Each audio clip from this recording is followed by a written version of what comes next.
New Molecules in Hematology. With immense pleasure, I would like to invite the webinar convener, Dr. Revan Buddu sir.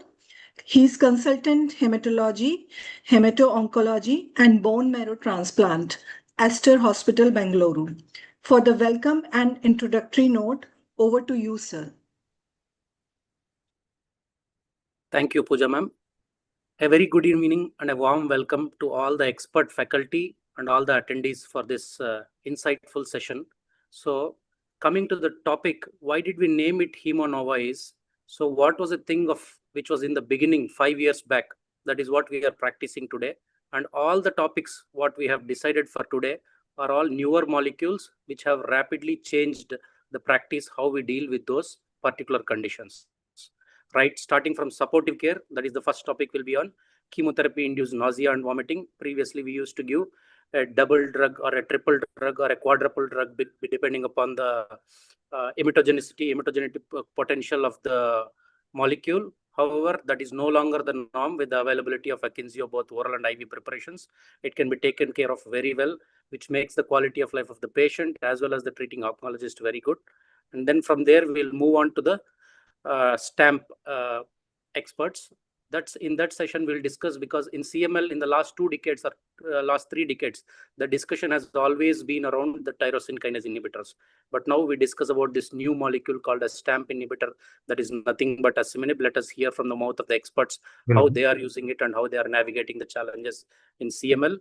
And then that will be followed by a session on teclistamab.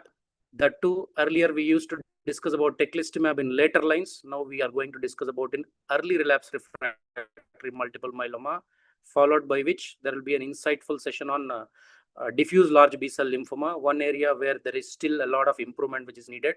For many decades, it has been just CHOP, and rituximab came and changed the completely how we practice lymphomas. And now with the addition of polatuzumab in the armamentarium, let us see how did that make any changes. And then that will be followed by the most disruptive invention of our times, that is the CAR T cell therapy. That will be an engaging discussion about how we follow or how we infuse the CAR T cells, followed by how we navigate when there are certain challenges. So without any further delay, I invite our first speaker of the day, Dr. Amit Kumar Jain, who is a medical oncologist and a hematologist in Bhagwan Mahavir Jain Hospital, Bangalore. So he will be talking about personalizing the CANV prophylaxis. That is, what are the lessons learned from the MyRisk trial. Amit sir, you can take over. Good evening all. I'll share my screen and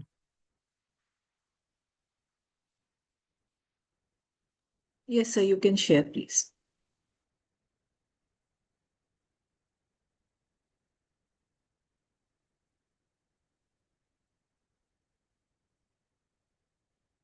is the screen visible now to all? Yes, sir.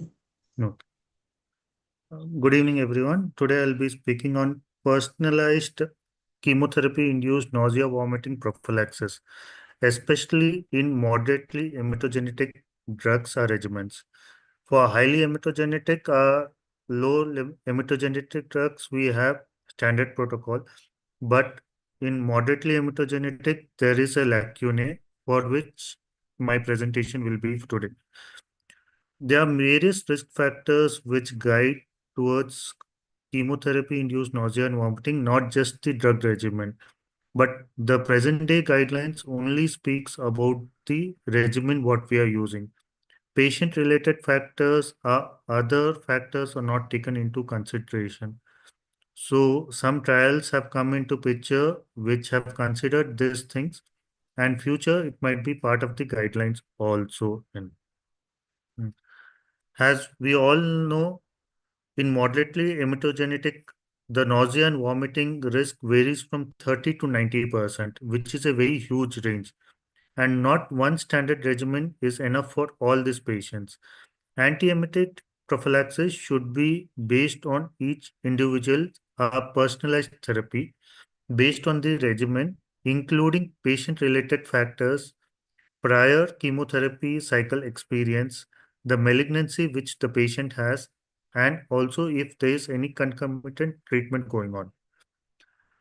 As told before, female gender, young patients, those who have past history of chemotherapy-induced nausea, vomiting, those who are highly anxious individuals, those who have history of severe nausea or vomiting during their pregnancy, history of motion sickness, all this can increase the risk of chemotherapy-induced nausea and vomiting. So such patients, they come under the high risk. And one of the causes of cancer, alcohol, is known to reduce the risk of chemotherapy-induced nausea and vomiting. Those who take more than 5 drinks in a week have said to have lesser incidence of chemotherapy-induced nausea and vomiting. We also take into consideration malignancy which the patient have. If the patient has any CNS malignancy or brain mets or intestinal malignancy, the chances of nausea and vomiting are much higher compared to other standard malignancies. Also, if concurrent radiation is going on for the patient, the risk of chemotherapy-induced nausea vomiting is much higher. So such patients should be treated in a different way and not like every individual with a standard protocol in. So one size doesn't fit all patients with moderately hematogenic settings. As per the guidelines for highly hematogenic, we have 3-drug regimen or 4-drug regimen, which is approved. But for moderately hematogenic, we usually use 2-drug regimen, which is the standard of care, which includes 5-HT receptor antagonist plus a steroids. Steroids we cannot give in multiple conditions such as uncontrolled sugars or due to various other factors. So we should have protocols in which we can avoid steroids and go ahead also in. And we have the low and the minimal, which usually doesn't require any antiemetic drugs, or single drug is more than enough in most of the settings. So the guidelines, they give us risk factors, but they don't incorporate this. Example, the ASCO says carboplatin of AUC more than 4, and the ESMO guideline says carboplatin of AUC more than 5. And patients with oxaliplatin, but it doesn't include the patient-related risk factors to vary our guidelines in. So recently, a trial was published in the Annals of Oncology called MyRisk Trials, which tried to include these factors and see how the outcomes will be in various settings. So this includes patients with moderately hematogenic chemotherapy regimen and included the various patient-related risk factors such as patients on self-medications for nausea, vomiting, those with less than 50 to 60 years, those who have anticipated risk of nausea. Nausea especially is a very troublesome symptoms which can lead to lot of troublesome to a patient more than the vomiting. No, chemotherapy-induced nausea and vomiting in prior cycles, history of morning sickness, use of platinum or anthracycline-based regimens, the first 2 cycles experience of the patient, and reduced sleep prior to the chemotherapy day. This is especially important in anxious patients who have higher risk of chemotherapy-induced nausea and vomiting. So based on this, a risk scoring was done, including these factors, with a baseline score of 10, and those having score of more than 13 were considered to be high risk. And these patients were categorized and studied further. In this study, NEPA was used. Why NEPA? Because it has a slightly longer half-life and higher receptor occupancy in the CNS, which can lead to better control of chemotherapy-induced nausea and vomiting and consistent control, as seen in the 2 graphs shown here.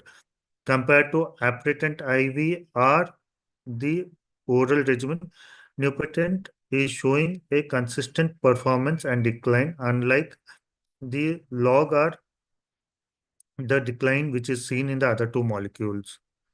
In the MyRisk trial, the 2 main things which were used for categorization was carboplatin use or no, and the country. It was a multi it involved multiple countries from which we had various sites, which include UK, Denmark, Germany, and various other countries. And around 414 patients were enrolled, and they were randomized into 1:1, where one arm received NEPA plus DEXA and the other arm received the standard of care, which was commonly 5-HT receptor antagonist along with dexamethasone.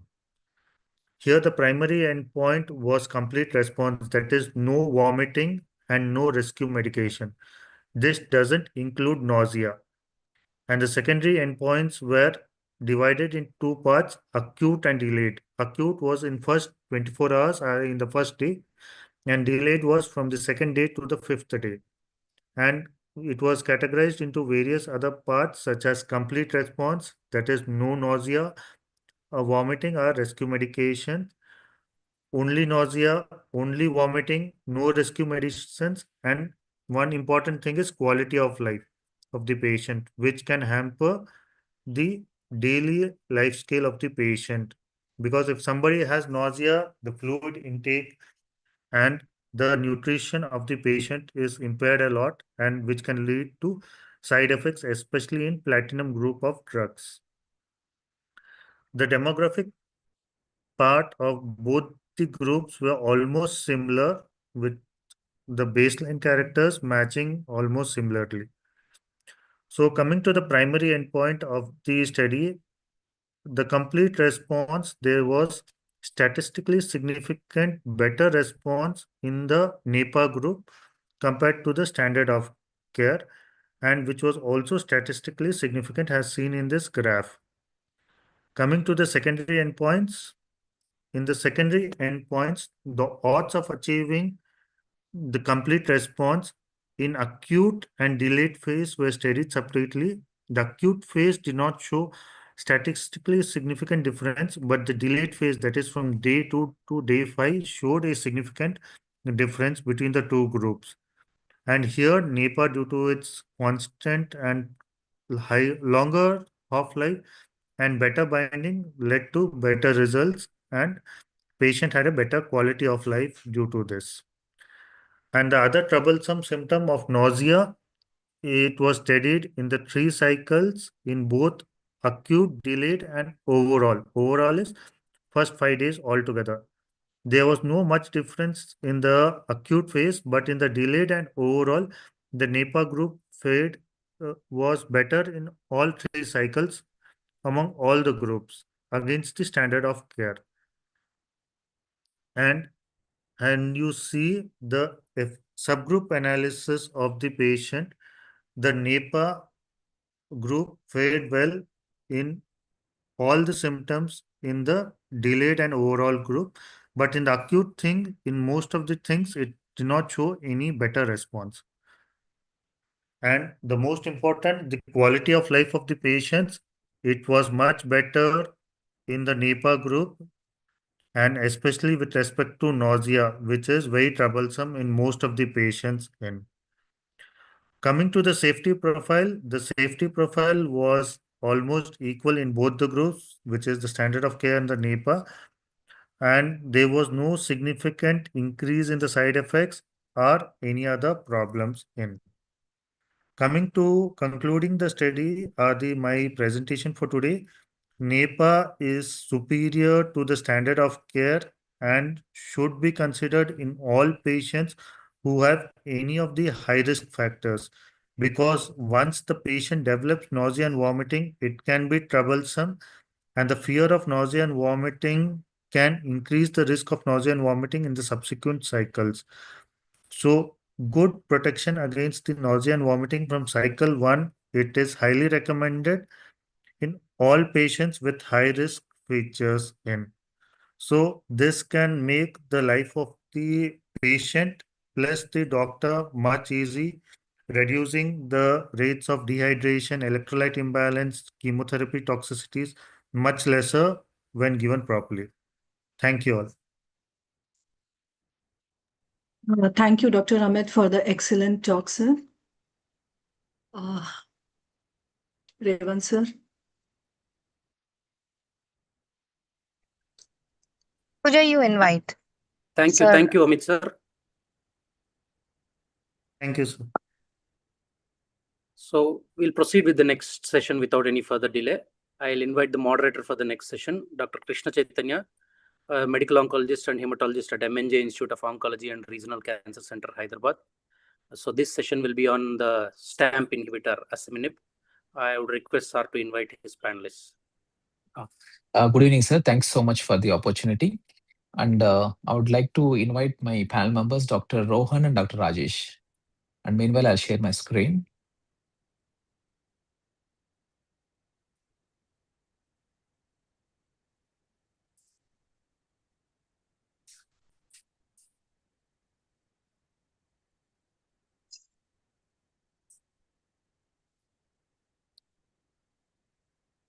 So both of them are available, Dr. Rohan and Dr. Rajesh. yeah, Can I am you see my available. slides? Yeah. It's Dr. Rajesh here. Hi. Hi, sir. Hi. So I hope the slides are visible. Yeah, Yes, Yeah, sir. excellent. Yes. So we'll be discussing this panel with two cases. One would be the first line CML treatment case. The second would be on progression on the first line TKI failure. So these slides are provided by Novartis. There is the disclaimer. And so without further ado, let us start the case discussion. It's a newly diagnosed CML patient. Rohan sir, take this case. She's a female, 35 years, low risk so-called group, CML chronic phase. And the transcript, the routine transcript is not like atypical, it's a typical transcript. And she is a young, career-oriented professional, highly motivated to take the treatment, but concerned about the side effects. Want the best treatment available in the setup. So take up this case, sir. What you would discuss with her? She is 35, probably completed the family also. So what you would discuss with her? okay. So she is young, she wants to work, she wants a good quality of life. So I would choose the best possible drug with the least side effects. So the go-to drug, even if she is a low risk so-called score patient, would be asciminib. The reason being it has the least side effects. It is very efficacious, gives early molecular response and a deep molecular response. The intent of treatment in CML has changed from survival alone to survival with a good quality of life and a treatment-free remission period. So keeping these things in mind, so I would select asciminib, monitor her for response, see that if she achieves complete molecular response for 3 years after a 5-year period, she gets a good treatment-free remission period. And Yeah. that would be So my totally goal. agreed. Yeah, totally agreed. So treatment goal is the most important thing which we discuss with the patient. So these are all young. So they, as their treatment goal would be having a TFR that will again depend on the early molecular responses, the deep molecular response, and of course the tolerance to the treatment. That also will matter. Rajesh sir, any additional points apart from this? Not particularly. Again, depends on the cost and other things also. Right. But I agree that the drug with the least side effect is asciminib. Yes. Yes.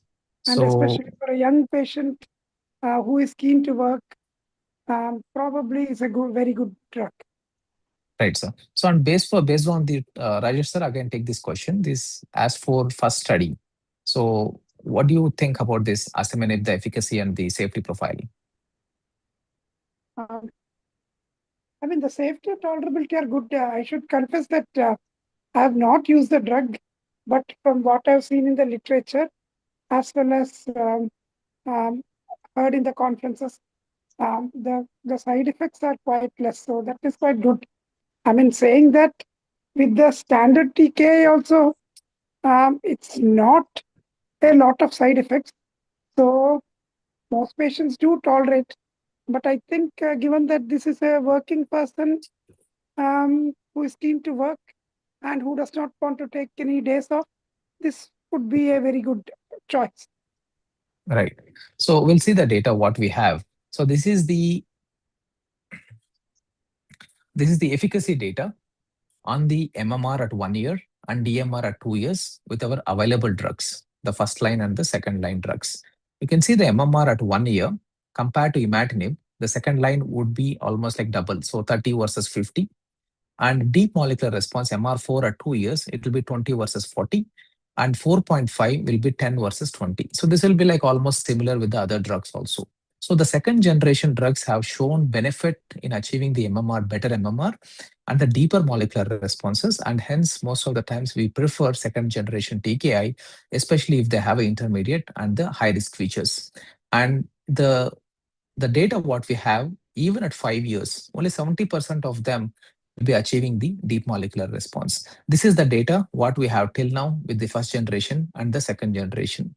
And apart from the MMR and DMR, the most important thing would be a early molecular response. This is the only one which has shown the overall survival benefit along with the complete cytogenetic responses. So if a person achieves an EMR, that is at 3 months, you can compare with the more than 10% and less than 1%. You can see the MR4 at various time points is like huge difference, only 20% of them here, whereas here 80%, 87% of them are achieving the deep molecular response at 48 months, at 4 years. And similarly, the 4.5, you can see the 5% versus 65%. You can clearly say that early molecular response, if they achieve, they are going to do very well. So we have now early molecular response as a surrogate survival along with the complete cytogenetic response. So that is the efficacy part, what we know till now regarding the first line and second line. Regarding the treatment-related adverse events, what the other panelists also said, the most least toxic drug is very important so that we'll have a better quality of life. The treatment discontinuation rates won't be there. There will be adherence to the drug. The suboptimal dosing won't occur. The adherence will be higher and the response, the outcomes will be higher. So these are all chronic diseases where we need to choose a treatment where they'll be on for years together, where the drug is least toxic, the adherence will be best, the outcomes would be best. So that automatically we'll be getting a better deep molecular response and the higher rates of TFR. So the treatment options, the treatments with optimal tolerability is the best for the daily functioning and the quality of life, and as well as the more likely to adhere to the treatment and obviously to the better responses. So if a person is having an adherence of less than 90%, more than 90%, you can see such a huge difference in the responses, the deep molecular response and the complete molecular responses. You can see the huge difference. It's almost like, almost like nil. Only 4% of them are achieving the MR4 if the adherence is less than 9%, 90%.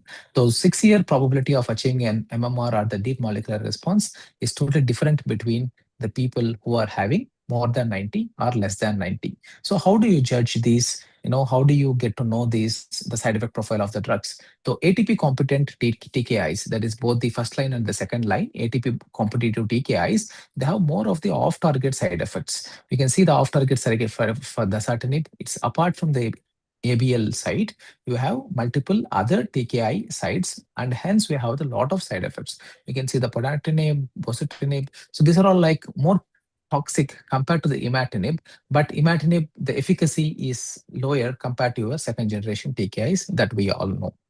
So what we are discussing is the new drug, that is the asciminib, which is the stamp that is specifically targeting the ABL meristil pocket. So this is the inactive ABL gene. This is the ABL gene with the ATP binding site and the meristil pocket. This is inactive right now, but when the BCR combines with it, the tyrosine kinase activity increase, it'll become active. The tyrosine kinase activity increases, and once you give the drug, either the ATP binding drug or the meristil pocket drug, again it becomes inactive. So this is the action of the ATP binding and the meristil pocket binding drug, asciminib. So what we have seen is the first line and the second generation TKIs in the front line, the previous slides. Now we compare with the asciminib, what we have. You can see again the 48 weeks means approximately 1 year. The MMR rates, what we have seen was 50% with the available ATP binding TKIs, which will be like 20% extra when we are using the asciminib. And when you compare with imatinib, it's much higher. It's almost like 30% difference between the imatinib and the asciminib, which is statistically significant. It's not just numerical, it is statistically significant. So the MMR is superior, and the other parameters which we have seen, the deep molecular responses at around 1 year, you can see almost double compared to your ATP binding TKIs. Asciminib has doubling of the deep molecular responses, and the most important would be the early molecular response. We have almost 20% increase in achieving the early molecular response, and MMR rates almost 15 to 16% higher. So there is no doubt that all the parameters, your early molecular response, your major molecular response, deep molecular response at various time points, is much higher with asciminib. And at 96, that is around 2 years, what we have earlier seen, the second generation was giving around 40%. So when you compare with that, with the ATP binding TKIs, it's almost 20% extra, the deep molecular responses, MR4, MR4.5, at 2 years. So we are going to achieve the deeper molecular responses much higher, so that they can go for the TFR, better rates of TFR. Now coming to the side effect profile, we have seen the efficacy. Now see the side effect profile, the ATP binding TKIs and the asciminib. The hematological toxicities are almost similar, but much less. But non-hematological toxicities are almost nil with asciminib. One more point to make is, when you are using asciminib, like T315, the dose is almost like 200 mg BD, whereas CP it is only 80 mg BD. Even the patients on T315 on 200 mg BD, they do very well. They don't, they do very well. We expect that they have a lot of toxicities, but that is not the case. They do very well even with high dose of asciminib. And the discontinuation rates, when you compare with the ATP binding TKI, it's much less. It's only 15% here, 43 times higher your imatinib. And the discontinuation because of the failure is only 6% here. It is 18%, and the adverse event 6% versus 12. So it is much tolerable drug compared to the imatinib, and as well as the second generation TKI. And here again, discontinuation rates is around 20 versus 30, and the failure is only 4%, adverse event is 6, whereas it's much higher with your second generation ATP binding TKI. So to summarize this, the first line usage of asciminib in these patients. So week 96, you can see a superior efficacy. We have seen early molecular, major molecular, deep molecular responses at various points. And the safety and tolerability profile is also much higher for asciminib compared to the other drugs. And hence it has a favorable benefit risk profile, and hence it would be the preferred choice wherever they can afford and wherever it is suitable. So coming to the second case, which is a patient with already treated patient. So he is having symptoms for 6 months with fatigue and malaise and mild tachycardia and palpitation. Rohan sir, take this case. This is the initial diagnosis. You can see a massive splenomegaly, bone marrow showing a chronic phase and significant leukocytosis. And these slides were provided by Novartis. So this is the diagnosis. So BCR-ABL is positive, and there are some blasts, but 2.3% of the gated events. So Rohan sir, take this case. Just go through this history, what they have given, the treatment. Is this same what you are doing in the clinical practice, or anything different? It just goes step by step, 1 to 5. Rohan sir. Yeah. So the patient had a suboptimal response to imatinib and was hence changed to dasatinib 100 milligram once daily. So we all know the dasatinib at 100 milligrams is not a tolerable drug. Okay, majority of our patients would be comfortable with 50 mg, even with 50 mg. Many of our patients develop pleural effusion and hematological toxicity, and hence, okay, so the patient is at risk of side effects due to dasatinib. So in that context, so again, okay, tolerability of a second generation TKI beyond 2 lines or in the second line is poorer. So I would want the patient to be on a drug, so which can be continued with a very good compliance, a drug which can be effective against a lot of resistance mutations.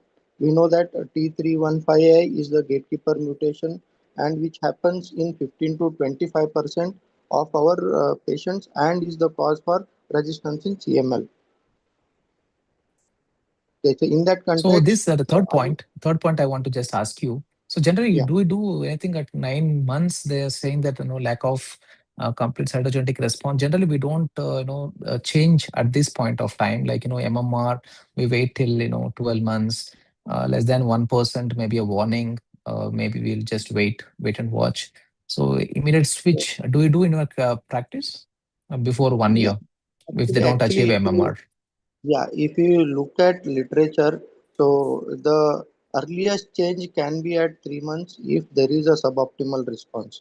But yes, practice is different from what is given in literature. So I generally wait. So wait for up to 12 months to 18 months to see for the best possible response, and then think of doing resistance analysis and choose second line TK. That is my usual practice.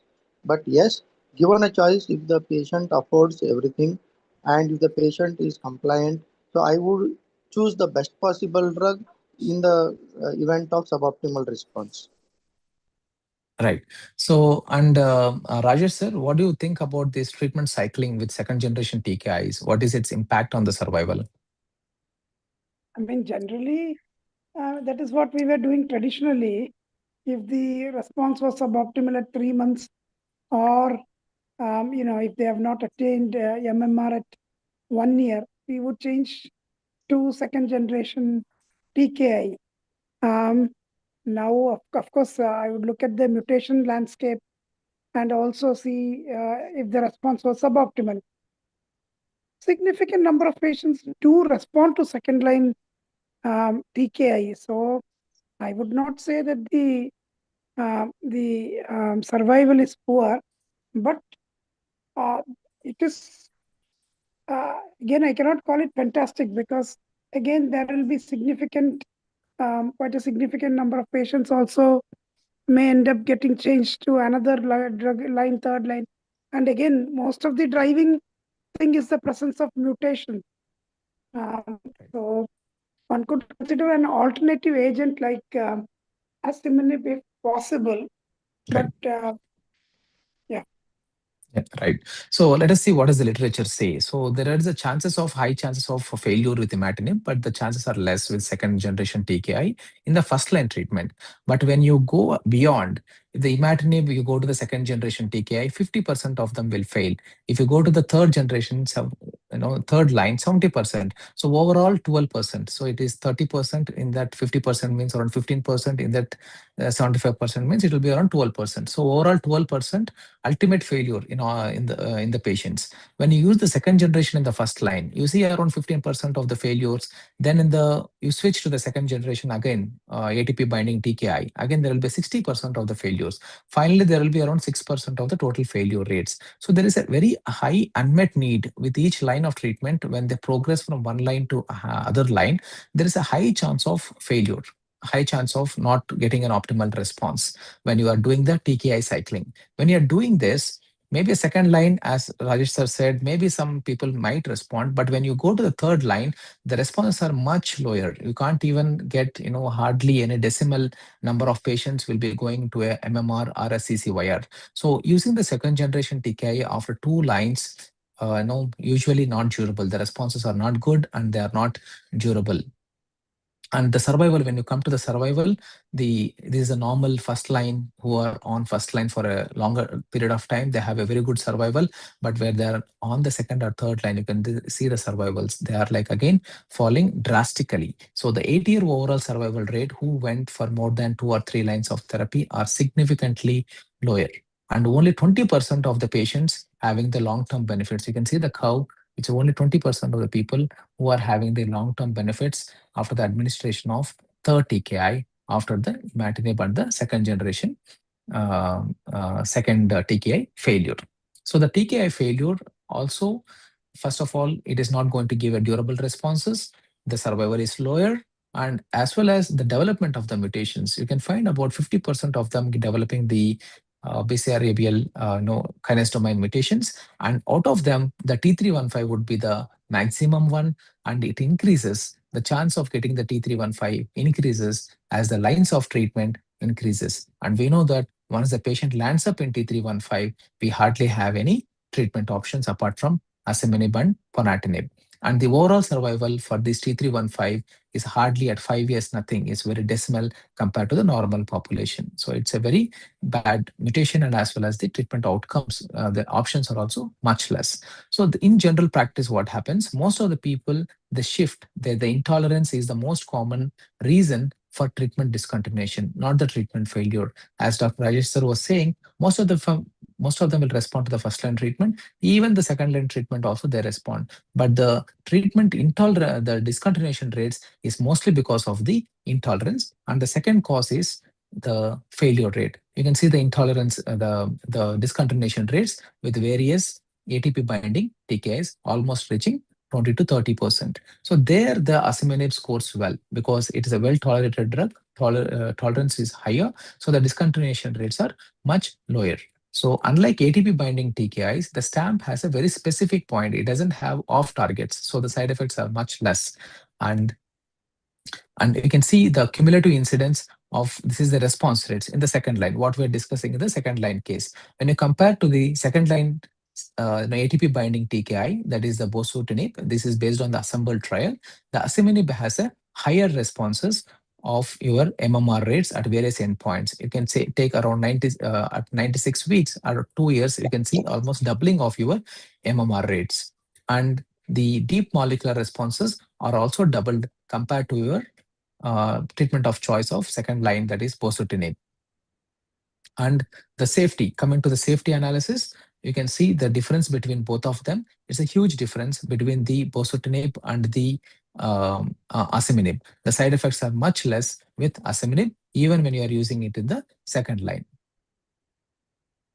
And most frequent adverse events, and you can see it's like hematological or almost like similar, but you can see the non-hematological side effects are much less with asciminib compared to your bosutinib. And the total symptom score is favoring the asciminib. All symptoms are favoring the asciminib compared to the bosutinib. So even in the second line, you are able to get your major molecular response and deep molecular responses almost double compared to your bosutinib with a hazard ratio of 0.5. And these responses would be durable.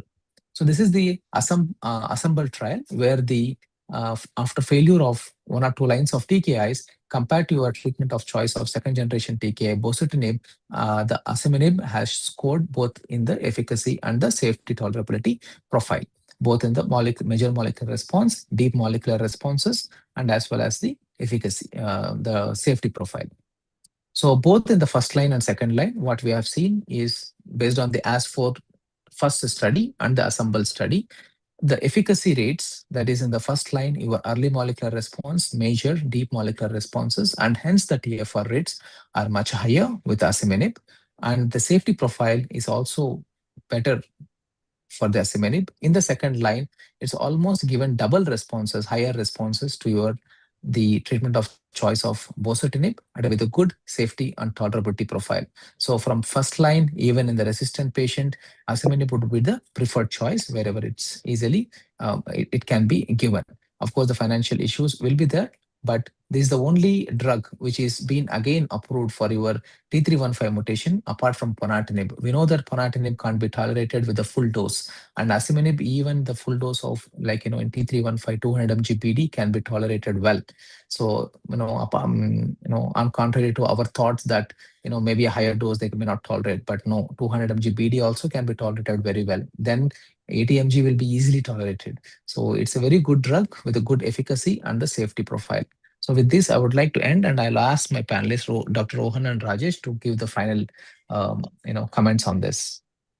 Yeah, I agree that asciminib should be the go-to drug both in the first line, ideally in the first line, because if you look at oncological principles, okay, the best drug should be used upfront, be it solid tumors or hematological malignancies.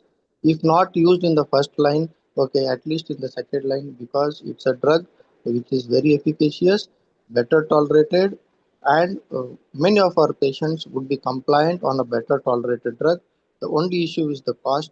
I think if there are no cost constraints, it should be the go-to drug. in first line or in second line. Excellent, sir. Got it. Rajesh, sir, your final thoughts. I agree with Rohan, sir, that the data is best for asciminib, both in first line and second line.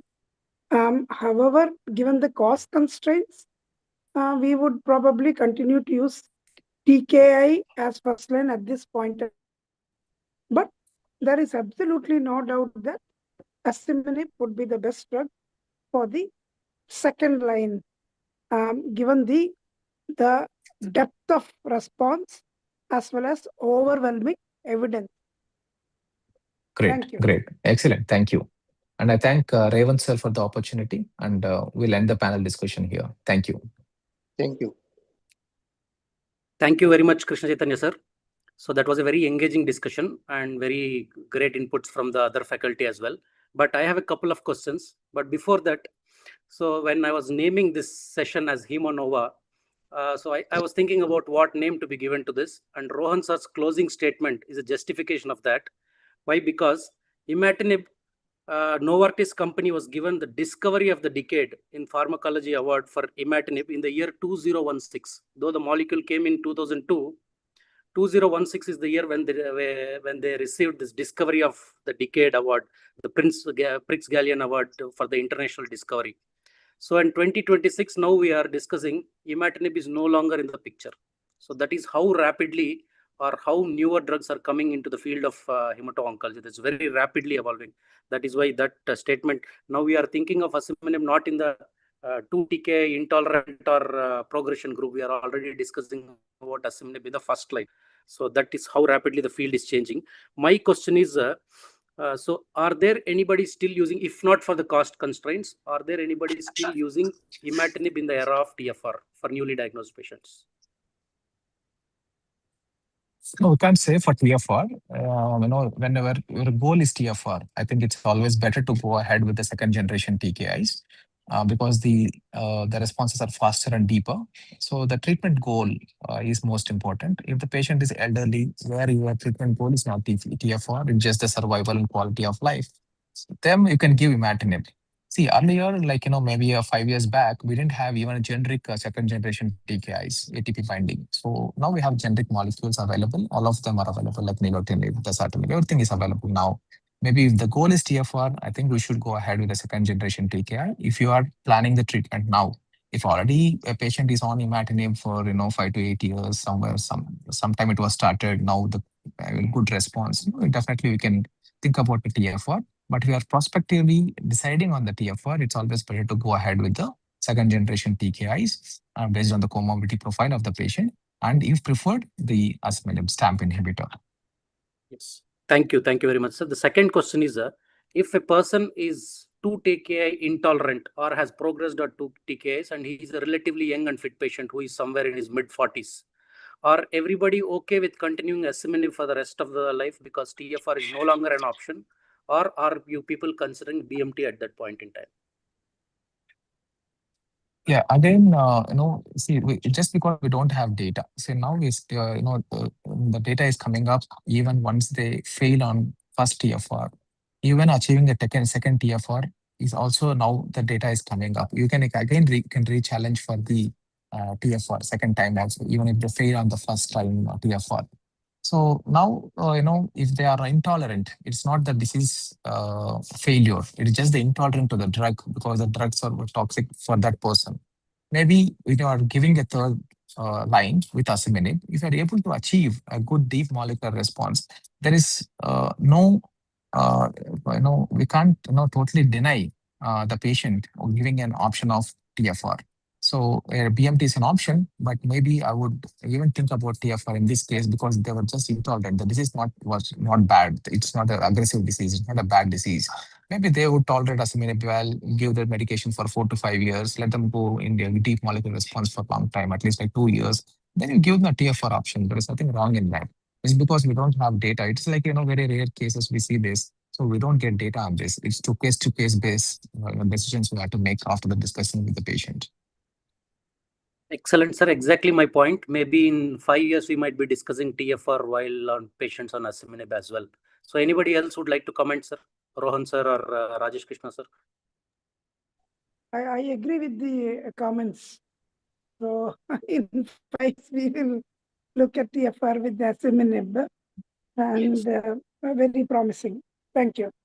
Thank you, sir. Before closing the discussion on CML and asciminib, one thing in Chaitanya sir showed in both the patients in his slides is what decides the long-term outcome in CML. Still, it is compliance.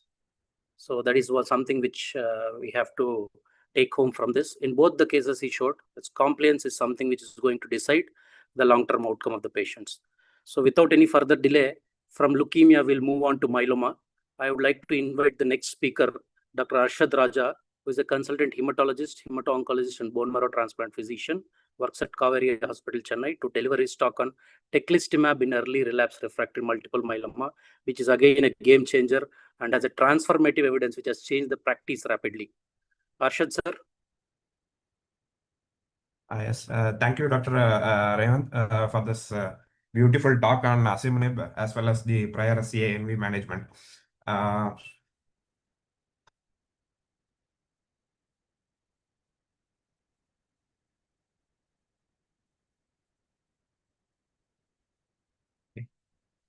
Yeah, I think, shall we proceed? Yes, please, sir. Yeah. So we all know about multiple myeloma. I think most of the time we tell the patient that it is never a curable disease. It is only a treatable disease with multiple relapses occurring along the way. So this is a topic on teclistamab in early relapse refractory multiple myeloma, a game changer with transformative evidence. Next slide. So this is a beautiful response curve of multiple myeloma. So every time we treat the disease goes into remission. There will be sometimes we may have relapse of the disease when patients have responded to therapy, but they have subsequently progressed. And sometimes patient may be unresponsive to therapy or progress within 60 days of the last treatment. That is refractory myeloma. Next slide. And most of the time, relapse refractory myeloma patients will relapse and require further treatment. As the additional line of treatment progresses, they may lead to worse clinical outcomes. So by the end of the third line or the fourth line of therapy, the overall survival will gradually reduce to less than 6 months. So patients with the triple class refractory multiple myeloma patients. So 1 minute, sorry.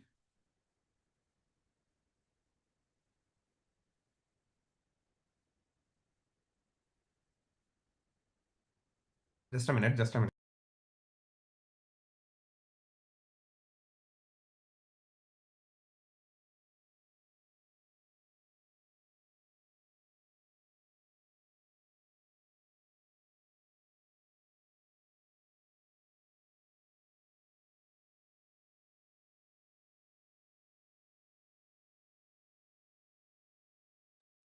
Really sorry. So patients with the triple class exposed relapse refractory multiple myeloma, such patients, when they receive standard line of treatment, so they usually respond very poorly. The overall response rate is only around 30%, with only around 0.7% of the patients achieving a CR. And if you see patients who achieved VGPR will be very, very low. The median PFS is almost less than 6 months if patients achieved a response of less than VGPR. And the health related quality of life index was also very poor in such relapse refractory multiple myeloma patients. Next slide. So this is the evolving landscape in multiple myeloma patients. The therapies can be divided into two broad groups. Either there is a second generation or a third generation agents coming up in the line of IMiDs and proteasome inhibitors, or there is development of novel agents that target specific disease causing agents in the multiple myeloma pathway. So that may be either a monoclonal antibody, or it may be a bispecific antibody, or sometimes antibody drug conjugate like the belantamab. So next slide. So these are the potential targets in the treatment of multiple myeloma. So we have started targeting the CD38 using daratumab. BCMA targeted bispecific antibodies have come. BCMA targeted CAR T cell therapy has come. SLAM-F7 antibodies have come. GPRC5D and FC receptor homologous 5 targeting bispecific antibodies have also been introduced now. Next. So this is a B cell maturation pathway. So you can see that there is something called as the B cell maturation antigen, which is expressed on the surface of the B cell as the B cells evolve in the bone marrow lymph node, and eventually they come into the circulation. So the B cell maturation antigen are expressed on the surface of the plasma cells. This APRIL and BAFF, that is a proliferation ligand as well as the B cell activation factor, they will act as the ligands for this B cell maturation antigen, and they will play a key role in the myeloma cell growth, chemoresistance, and immunosuppression in the bone marrow microenvironment. Sometimes the myeloma cell can disintegrate this B cell maturation antigen from the cell membrane. They can dissolve into the blood as soluble BCMA, and they can decoy this APRIL and BAFF ligands. So what happens to this teclistamab with this soluble BCMA is that teclistamab will always bind to the BCMA which is expressed on the surface of the myeloma cell. It has less action on the soluble BCMA which is actually circulating into the blood. Next slide. So transforming outcomes in relapsed refractory multiple myeloma. Next slide. So teclistamab is a first-in-class off-the-shelf T-cell redirecting bispecific antibody. So one arm of the bispecific antibody will actually bind to the CD3 on the T cell. The other arm will actually bind to the B cell maturation antigen on the myeloma cell. So it acts as a immunological synapse, thereby bringing the activated T cell and the myeloma cell together. So it will activate the T cell, it will cause cytokine release, and there is cell lysis of the myeloma cell. Next slide. And it is administered as a weight-based dosing schedule, and always it has a convenient subcutaneous dosing schedule. So the usual step-up dosing is 0.06 mg per kg on day 1, 0.3 mg per kg on day 3, and from day 5 onwards, the first maintenance dose starts, that is 1.5 mg per kg. That will continue every weekly. Once patients have achieved a response rate of more than CR, by 6 months, we can consider reducing the frequency by every 2 weeks, 1.5 mg per kg. So next slide. So outpatient administration of teclistamab is still feasible with a careful patient selection. So patients should be actually having a good performance score. The tumor burden should be very less, or it should not be a rapidly progressive disease. Comorbidities, even if present, they must be well controlled. There should be a good caregiver who is able to respond and monitor all these adverse events. And patient should be ideally living within 30 to 60 minutes of the hospital premises. And patient or the caregiver can be considered reliable.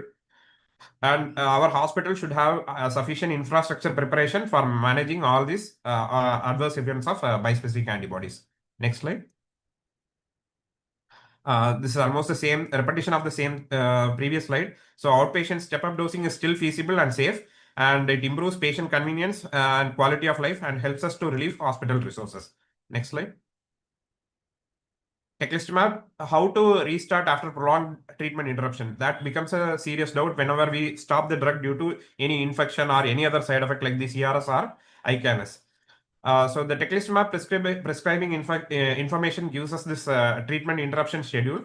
So whenever the duration of interruption is less than 62 days, there is no need to repeat the step-up dosing. When the duration is between 62 to 111 days, that is, we can restart at the second step-up dosing. And when it's more than 112 days, that is almost 4 months, you consider restarting from the first step-up dosing.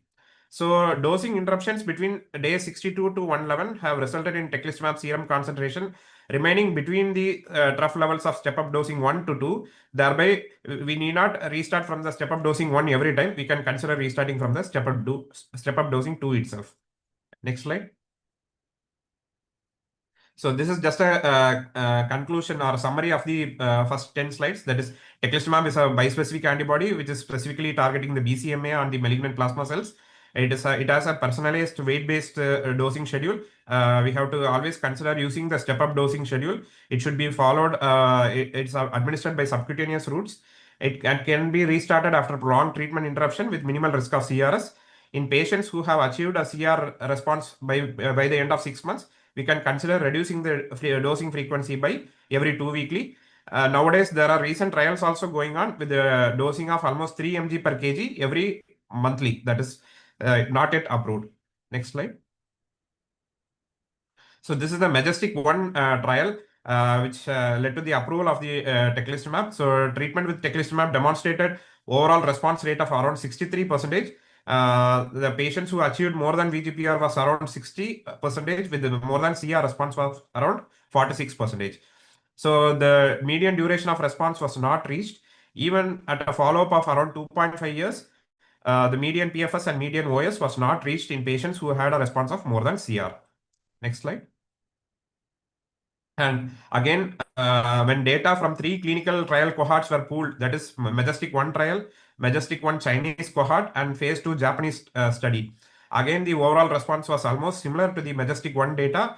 The response rate was around 66%, with a VGPR response of more than 60% and CR rate around 50%. Next slide. And this is a post hoc analysis of the Majestic 1 study. Again showed that median PFS, median OS, and median duration of response, they were significantly prolonged when patients who died from COVID-19 were censored from the Majestic 1 data. So you can see the progression-free survival was improved by almost 15 months, and overall survival improved to almost 28 months, and duration of response also improved to almost 26 months when the patients who died from COVID-19 data were censored. Next slide. Patients reported sustained and meaningfully improvements in health-related quality of index. You can see the bar diagrams at the left. So almost by the end of 6th cycle and towards the 8th cycle, there was a significant improvement in the health-related quality of index. And towards the right side, you can see the pain scale. Almost by the end of 6th cycle, there was a 13% reduction in the pain score. And by the end of 10th cycle, it improved to almost 22% reduction in the pain score. Next slide. Next slide. Yeah, so teclistamab demonstrated overall response rate around 63%, CR rate of around 46%. Again, median duration of response was not reached in the Majestic 1 study in triple class exposed relapsed refractory myeloma patients. At a follow-up of around 2.5 years, median PFS and median OS were not reached.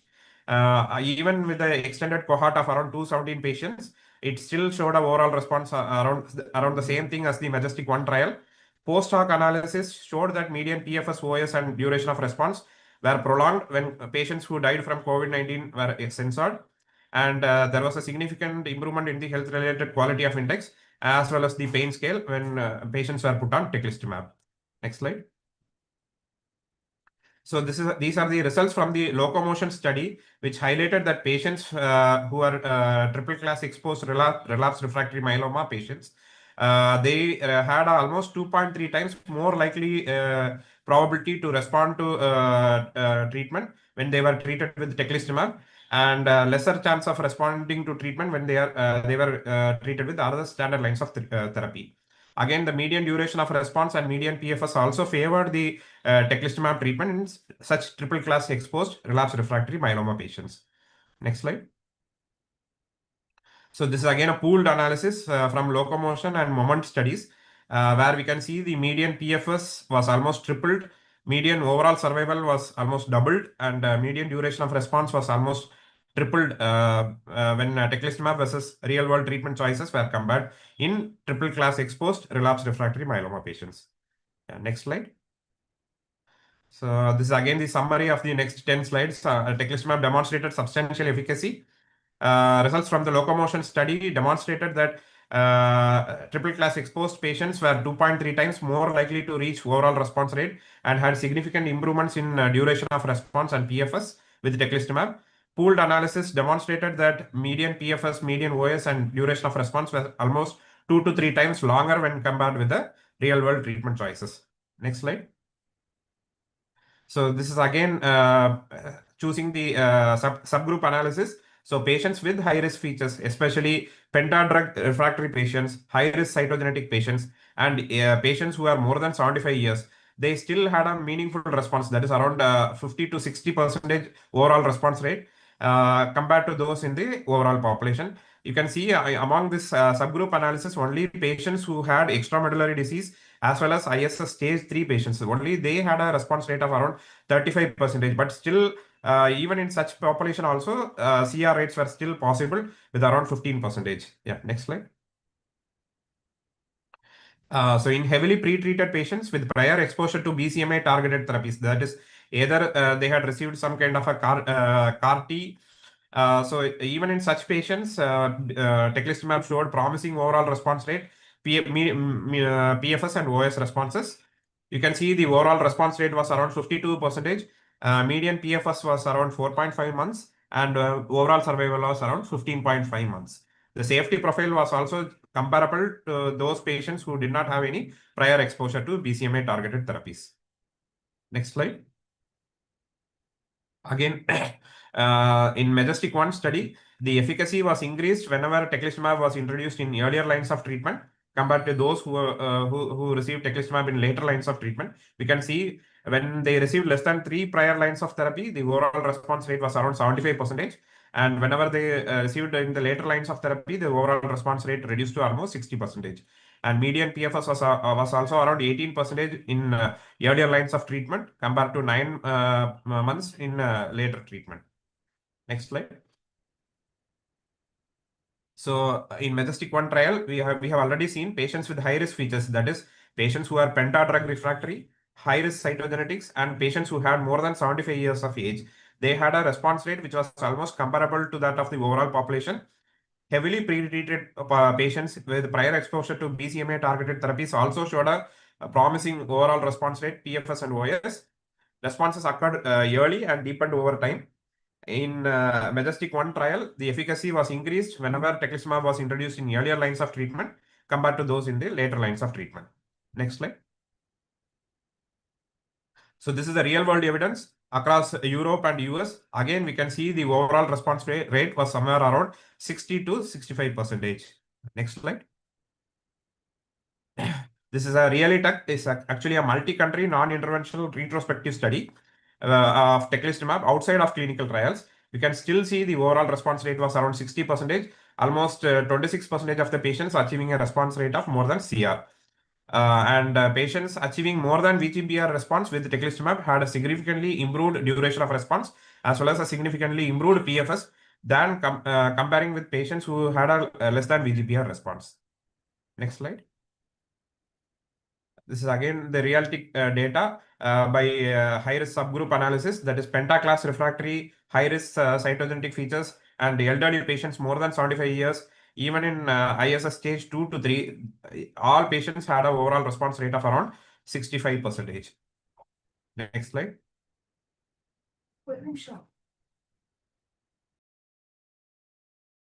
Real-world analysis of teclistamab in patients with relapsed refractory multiple myeloma patients have demonstrated overall response rates almost similar to that of the Majestic 1 trial, and CRS rates and infections rates were very less when compared with the Majestic 1 data. Next slide. Despite the short follow-up times, the real-world analysis of teclistamab have demonstrated overall response rate and lower rates of infections and CRS compared with the Majestic 1 trial. No new safety signals were observed. Among the 294 patients who were involved in the study, 61% of the patients received IVIG supplementation, and infections led to discontinuation only in 13% of the patients. And around 30% of the patients were readmitted for infections. Next slide. So this is again the realistic data where the incidence of infections were compared over a period of time. The incidence of infections actually declined with time. You can see by the end of 3 to 6 cycles, the incidence of infection reduced to 40%, and after 6 months, it was only around 15 to 20%. Next slide. And teclistamab had demonstrated significant efficacy even in elderly and frail patients with a prolonged PFS of around 16.4 months in French real-world evidence data, around 10.7 months in the US real-world evidence data, and even in the IMF analysis, it showed an overall response rate of around 66% with a 12-month PFS of around 40%.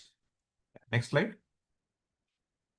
The teclistamab in patients with renal impairment, so it showed comparable safety and efficacy compared to patients who had a normal renal function. We can see from the curves that median PFS and OS were almost similar to those with a normal renal function.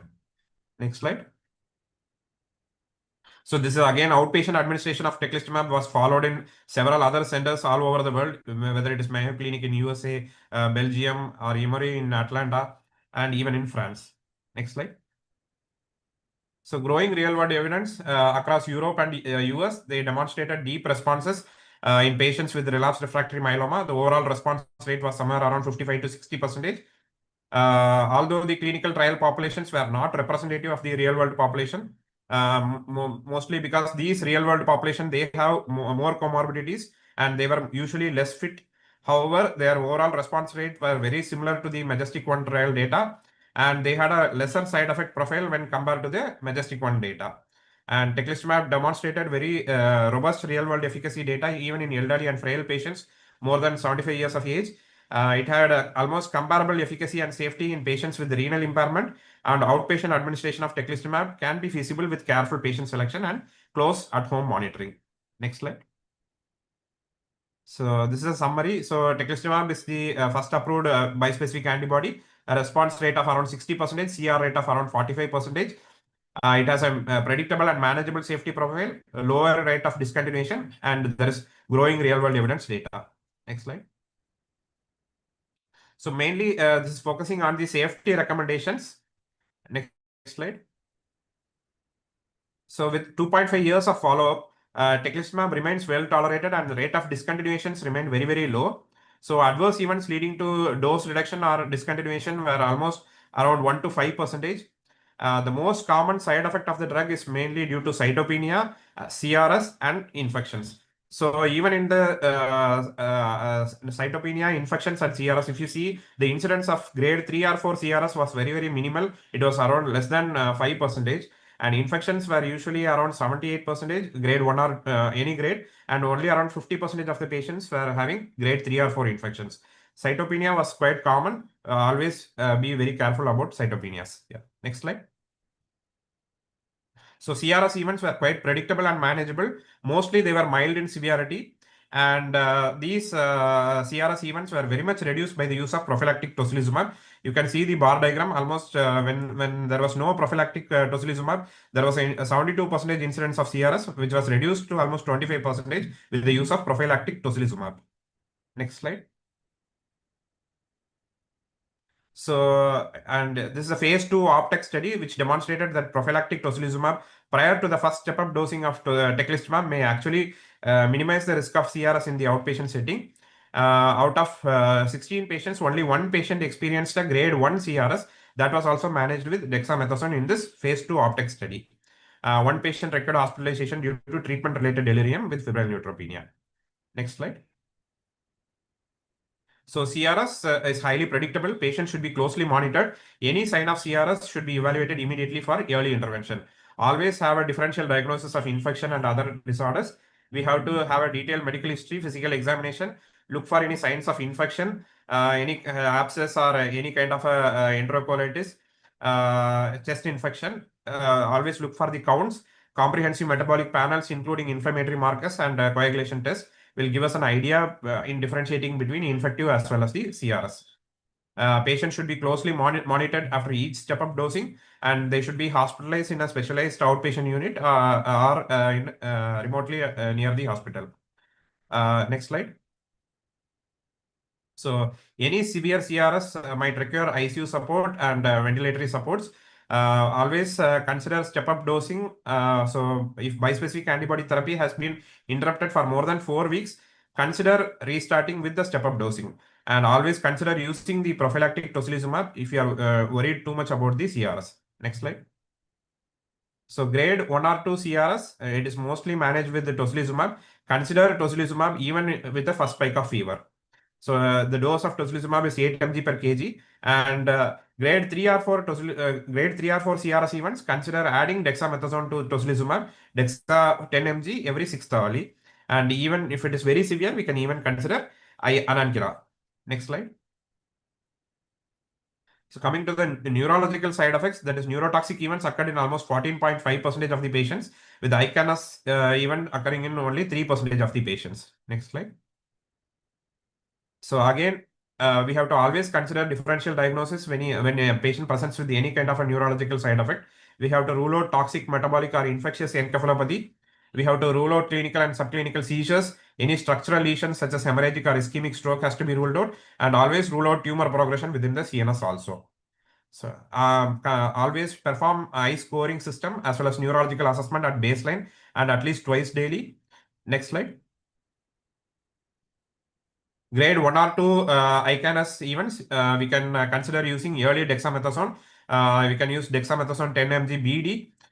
If patient is not responding to treatments, we can consider doing EEG and CT and MRI.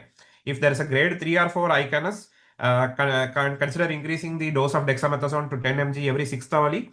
And if even if it is not settled down, you can use Anankira, and always consider using the non-sedating anti-epileptic drugs, CT, MRI, and CSF evaluation if needed. Next slide. Infections were always quite common with any kind of a bispecific antibody, whether it is teclistamab, elranatamab, or even talquetamab. So we have to be very, very cautious about infections. So they usually occur in around 70 to 80% of the populations. In patients who are switched to Q2 weekly dosing by the end of 6 months or 1 year, the rate of grade 3 infections were almost reduced by half. So always reduce the dosing whenever patients has achieved a significant response to treatment. Next slide. So always perform a baseline screening of HIV B and C. Consider using PJP prophylaxis, acyclovir prophylaxis before starting on any treatment. IVIG should be given to all patients less than with IgG level less than 400. Growth factors for managing neutropenia and thrombocytopenia. And patients should be closely monitored for any kind of infection. Next slide. So this is almost a repetition of the previous slide. So before treatment, we can consider screening for CMV PCR if needed. If any kind of infection is suspected, like chest infection is suspected, consider multiplex PCR, blood cultures, urine cultures, sputum culture, and CT chest. Stool cultures to look for Clostridium difficile and viral, especially CMV and adeno in cases of severe diarrhea. Bispecific antibodies should not be administered during an active infection. Next slide. So this is again same slides. Only thing we have to focus on the vaccinations before starting on bispecific antibodies. Consider vaccinating for COVID, seasonal influenza vaccines yearly, as well as pneumococcal vaccine and varicella vaccine, Shingrix vaccine. Yes, next slide. And next slide, we can continue. Next slide. So IVIG is recommended for all patients who are having a IgG level of less than 400. So this IVIG should be started as early as possible because the first infection typically occurs shortly after beginning the step-up dosing. Next slide. So these are the recommendations given by Rahul Banerjee as well as Ajay Chari. So in patients starting BCMA-directed bispecific antibodies, IVIG should be started as early as possible after the step-up dosing, regardless of the IgG level. Next slide. And it should be repeated every monthly. So this is managing neutropenia and teclistamab administration. So whenever patient has anemia, so we have to target a hemoglobin more than 8. Withhold the teclistamab dosing if platelet count is less than 50,000. And for neutropenia, if the count is ANC is between 500 to 1,000, we can still proceed with the treatment, but consider using GCSF. Whenever there is grade 4 neutropenia with the ANC less than 500, always withhold the treatment. Consider using GCSF until the ANC is more than 1,000. Next slide. So this is a final slide, I think. So in Majestic 1 trial, teclistamab demonstrated a predictable and manageable safety profile. So CRS events were quite predictable and manageable. Mostly they were grade 1 only. Prophylactic tocilizumab actually led to 65% reduction in the overall CRS incidence. Even in the phase 2 OPTEC study, the prophylactic tocilizumab led to very minimal CRS events in the outpatient setting. And overall incidence of neurotoxic events was very low. Predominantly of low grade. Infections were quite common, occurring in about 70% of the 70 to 80% of the population. Fewer grade more than 3 infections were observed in the patients who were switched to Q2 weekly schedule. And we have to always consider using all kind of prophylaxis, including acyclovir, Septran, as well as antibacterial prophylaxis if patient is at high risk for infections. IVIG prophylaxis should be used if IgG level is less than 400. And recent IMWG guidelines also provide consensus recommendation on the diagnosis and management of adverse events associated with BCMA-directed bispecific antibodies. Next slide. Yeah, thank you. Any questions, I'd be happy to answer. Thank you, Arshad sir. That was very clear and very detailed. So what you have also done is you have reduced the effort which I have to put while discussing about the complications of CAR-T, because it is more or less the same. Yes. And I have a couple of questions, but before that, what teclistamab has done to myeloma if I have to summarize your entire talk in 30 seconds maybe. So before the teclistamab, as you shown in the locomotion studies and the moment analysis, the overall response rate in this subset of patients was 30%. And if you see the CR rate is 0.47%, that was less than 1% achieved a CR. And what teclistamab, when they came and showed the bar diagrams, and some people with this publication, they were all not tall bars. The claims were also looked like very tall. The overall response rate was at least 63%, and the complete response rate was 46%, which was astonishing, like almost unheard of in this subset of patients. Now, few years later, or at least just a couple of years later, if you see the Majestic 3 data with TEC and DARA, it is even surprising. 89% is the progression-free survival at the end of 3 years. So that's how rapidly the treatment landscape in myeloma is moving forward. And now we are spoiled for the options. So now my question is, now with the availability of teclistamab, talquetamab, elrantamab, belantamab, and CAR T-cell therapy, how do you position them? So, when there is a relapsed refractory patient, which one do you decide? as of now, I think CAR T is still under trial phases in India. So at least I would keep that as a last option for now. So Daratech would be still my second or third line of therapy if I have exposed daratumab upfront with 4-drug regimen, especially in the upfront setting. If not, I will introduce teclistamab as a third line drug. There is not much of a difference in the data between teclistamab and elranatamab. That is what I can infer. There is no head-to-head trial. So maybe in future we can have some data. There is some slightly lesser incidence of infection in whatever data presented by the elranatamab people, Pfizer people. Again, talquetamab is entirely different, targeting the GPRC5D. So I think there is lesser incidence of infections is what we heard with the talquetamab based regimen. Maybe in future, again, combination of bispecifics with the GPRC5D plus BCMA may come up with the data in the future. So for now, it will be DARA Tech or Tech monotherapy in relapse setting. Then I would switch on to maybe GPRC5D or FC receptor homologous 5. That is, I think, Sevostamab. I forgot its name. And where do you position belantamab? Is there any role for that? I think whatever data we are hearing from other myeloma experts, it is still a wonderful drug if you are able to manage these side effects. So maybe that is if you are not exposing to BCMA directed therapies, I would still consider belantamab as a third line or fourth line. Yes, sir. So when Janssen people came to the consultants with this molecule, most of them were concerned because of the CRS and ICANS. But after the real world evidence, and we have hands-on experience of using teclistamab, those two doesn't appear to be the major challenges. At least CRS and ICANS are very well managed with prophylactic tocilizumab and things like that. But again, the concern remains to be infection. Do you still do IgG levels to give IVIG, or you give it blindly? Personal experience, I don't do IgG level. If at all needed, I will just document a baseline IgG level for just for my satisfaction alone. But I give prophylactic IVIG whenever possible, like a monthly basis. If patient is affordable, I would just give it off. Yes, exactly. Almost most of us do follow the same, I believe, because if the patient is affordable, there's no point in checking, because most of the times we'll have trouble with IgG myeloma diseases where you cannot exactly quantify what is the level of the IgG. But if at all, if the patient has logistic constraints, then definitely it is worth doing IgG levels and checking. If it is less than 400, we should mandatorily give IVIG is what I feel. Or anything else? And one more thing about that renal dysfunction, sir. So I wanted to add that the first patient I initiated teclistamab was a patient with renal impairment and was requiring hemodialysis at the point when they presented with relapse. That was when the molecule came new into the Indian market. That was in October 2024. And touchwood, the patient is still continues to be in stringent CR without any hemodialysis. So it's an excellent drug, even in the settings of renal impairment as well. That is one point I wanted to add. So anybody else would like to comment or has any questions for Dr. Arshad, please? If none, we'll move on to the next session. So the next session is again a very insightful session by Dr. Karthik RG. So he is a hematologist, hemato-oncologist and transplant physician at is a close neighbor of mine. in terms of the hospital, Sri Shankara Cancer Care Center, Bangalore, Dr. Karthik.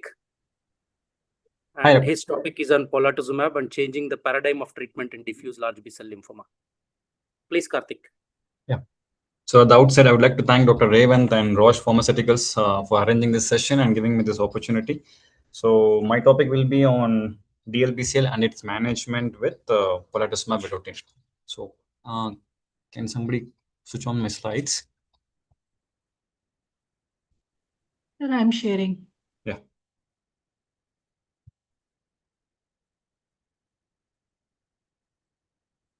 I think meanwhile I'll just ask one question to Dr. Arshad. So you said that you are giving IVIG every month. Is it like any data is there that we should give it like monthly once or 3 monthly once IVIG for all these teclistamab patients?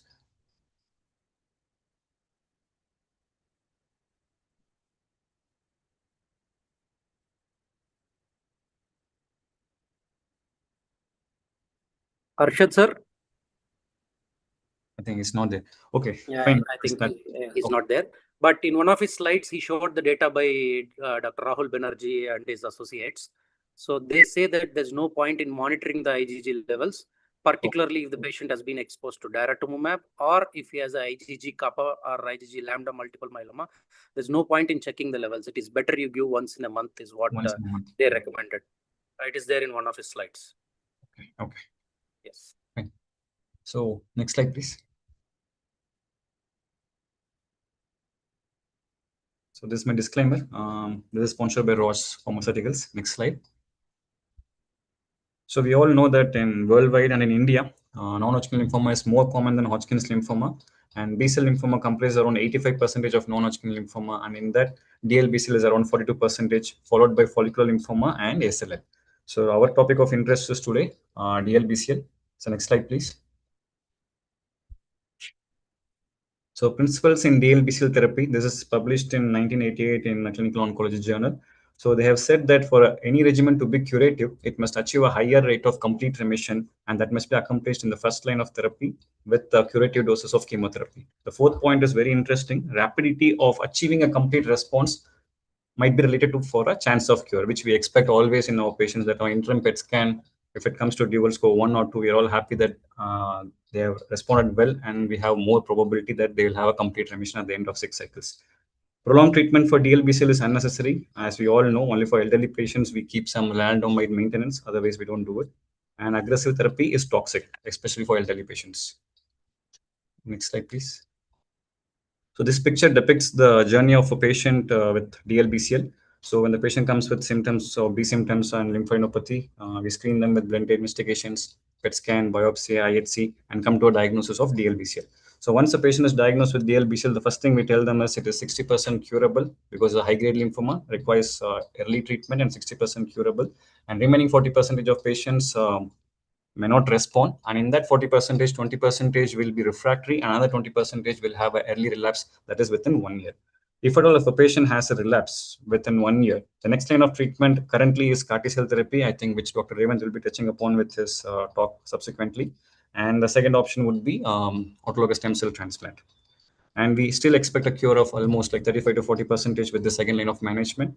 And if the patient relapses after this also, then there is no standard of care beyond this. I think we'll be going towards allogeneic stem cell transplant. Next slide, please.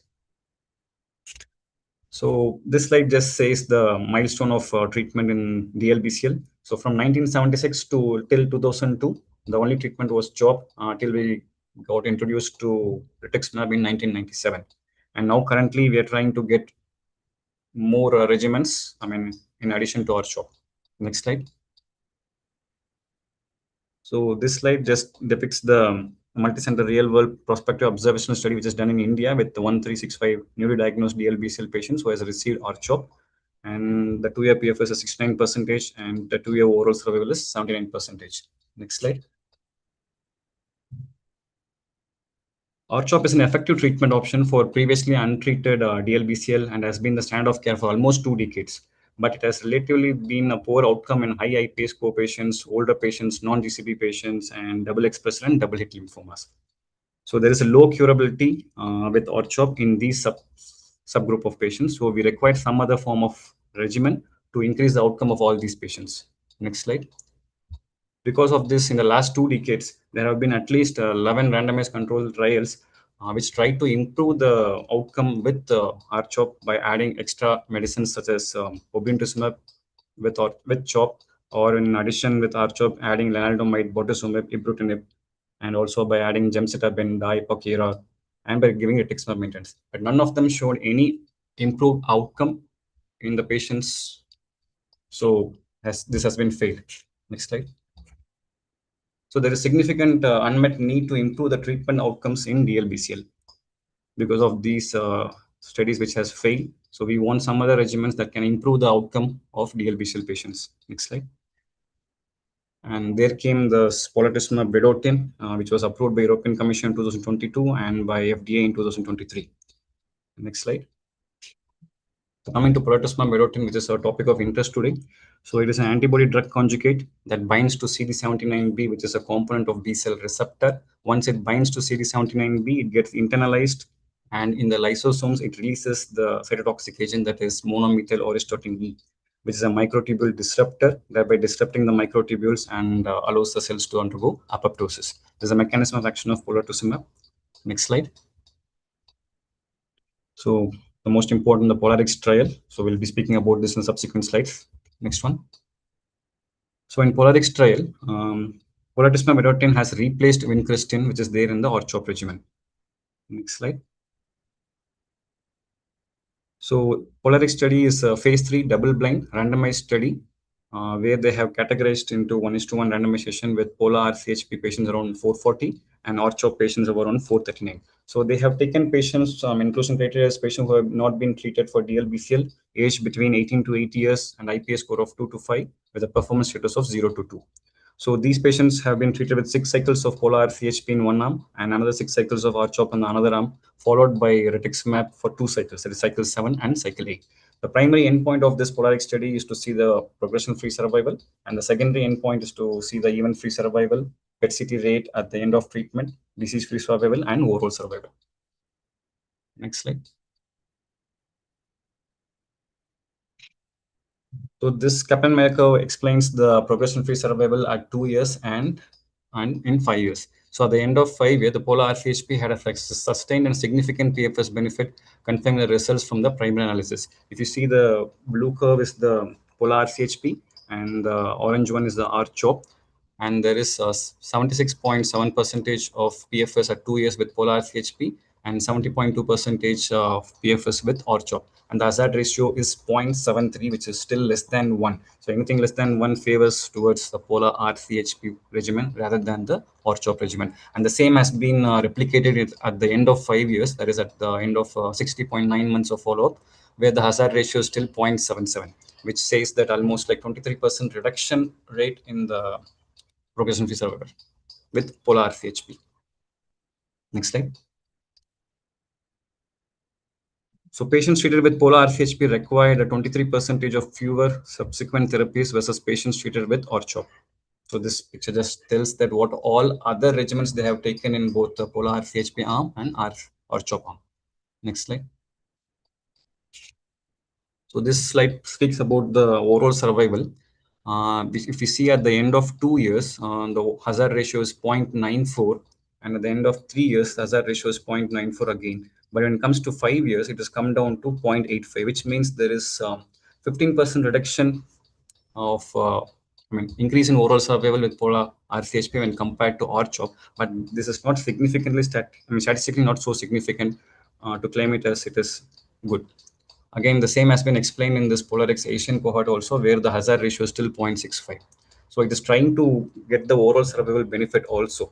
As we all say that progression-free survival is a surrogate marker for overall survival, but it is not still statistically significant. Next slide. So the 5-year PFS outcome shows consistent treatment effect of POLA RCHP across subgroups in the global population.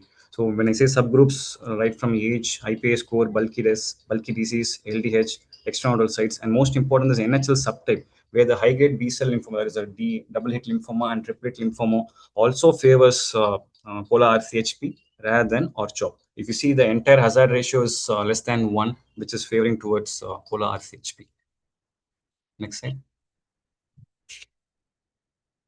Again, they have spoken about, previous slide, please.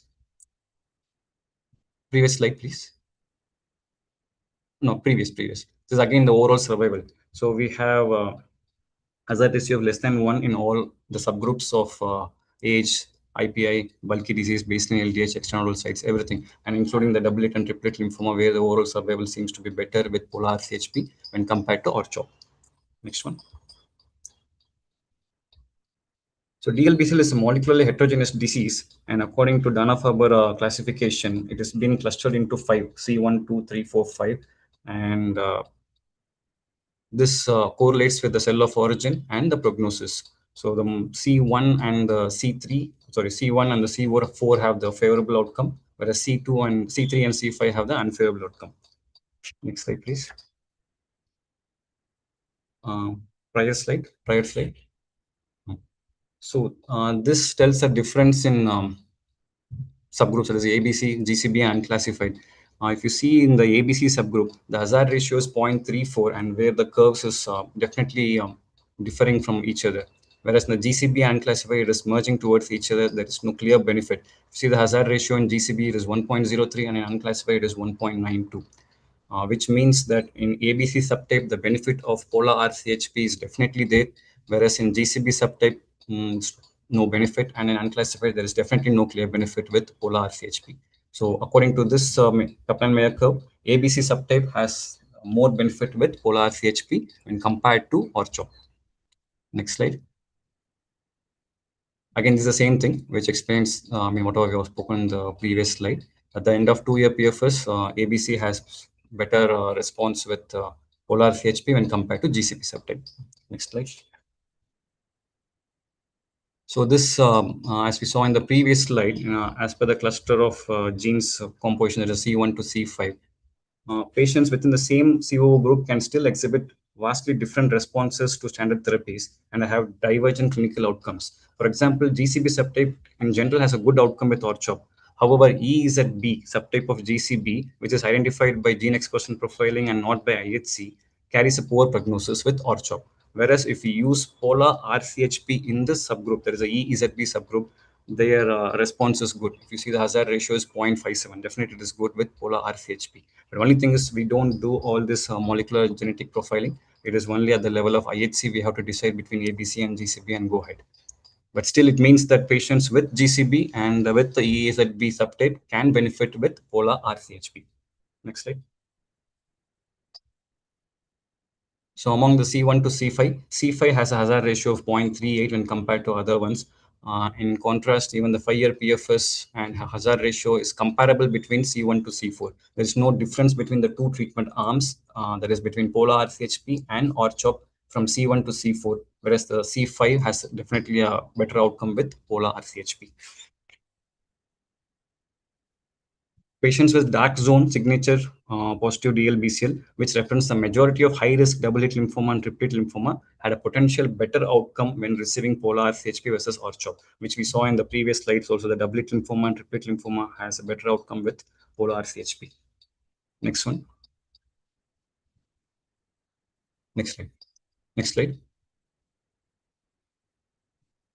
Patients with DLBCL and external disease demonstrated a superior PFS with polar RCHP versus ORCHOP, where we have a hazard ratio of 0.72, which is less than definitely 1, to show that patients who have a bulky disease or external disease presentation, polar RCHP is better than ORCHOP. Next slide.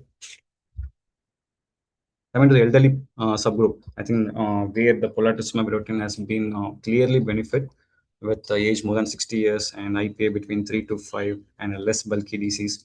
In elderly subpopulation also, polar RCHP is better than ORCHOP in the terms of PFS, that is hazard ratio of 0.64 and the p-value is less than 0.04, which has a significant, statistically significant benefit with polar RCHP, whereas overall survival, there is no significant benefit, because the p-value is only 0.2, though the hazard ratio is 0.74, the p-value is not, p-value is still not significant.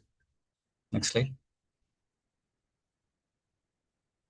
Safety profile remains comparable between the two treatment arms with no increased risks with the long-term follow-up. So whatever side effects which is there in polar RCHP is equalized to R-CHOP. There is nothing like more side effects with polar RCHP, including peripheral neuropathy. Next slide.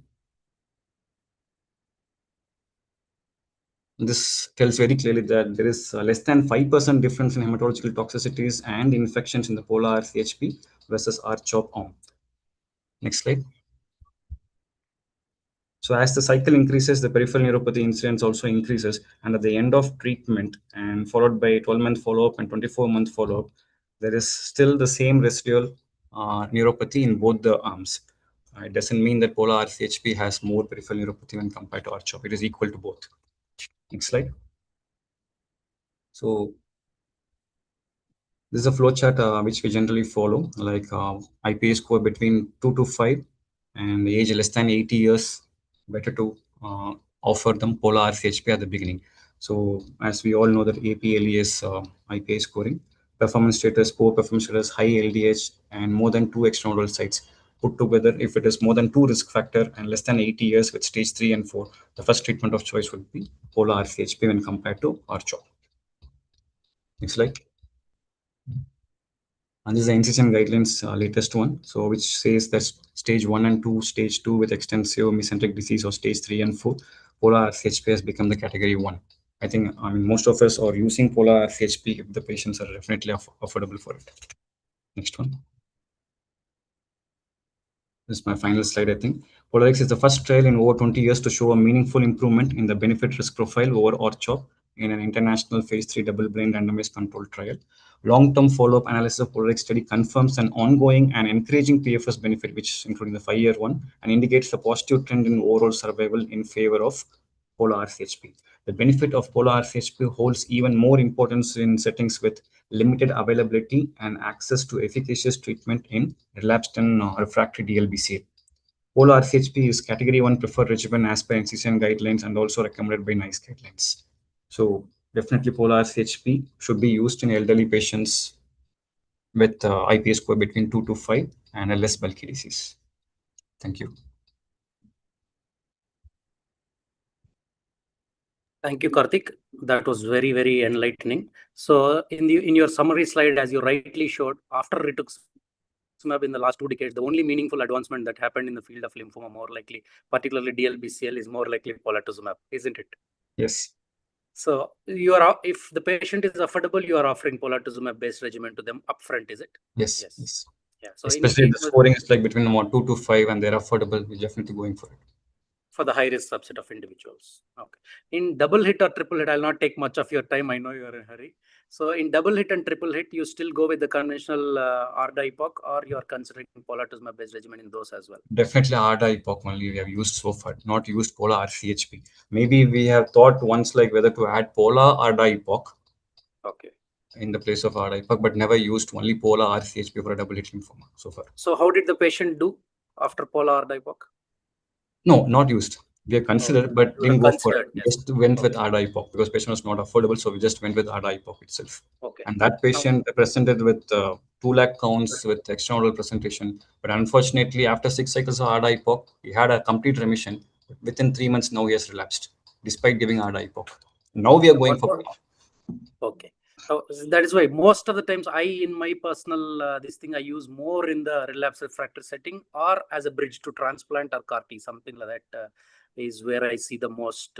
And one more question where most likely the Roche people might be interested is will you be interested if the patient is affordable in the low risk subset as well with less bulky disease, less IPA risk? If the patient is affordable, do you consider polar RCHP in that subset as well, or you go with conventional R-CHOP? I think conventional R-CHOP will be the first line for us.